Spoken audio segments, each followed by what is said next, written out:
1993 piece processing நடந்தது. 2023 பார்க்கும் பொழுது கிட்டத்தட்ட 30 வருடங்கள். அப்ப இந்த 30 வருடங்களை இவங்க என்ன செஞ்சிருக்கிறாங்க?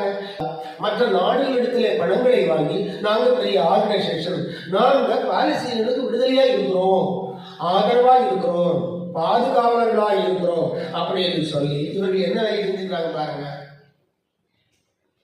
சோ அந்த 1200 பேருடைய ரத்தம் தான் இன்னைக்கு காசா மக்களை பாருங்க. காசா மக்கள் ஹமாஸுக்கு எதிர்த்து நிற்கவும் முடியதில்லை, இப்ப இஸ்ரேலுக்கிட்ட பேசவும் முடியல. அந்த மக்கள் 2 கட்ட இடத்துல மாட்டிக்கிட்டாங்களா, வீடு இல்லாம தங்குறதுக்கு இடம் இல்லாம அந்த மக்கள் நெருக்கடியா இருக்கிறாங்க. பாத்தீங்களா?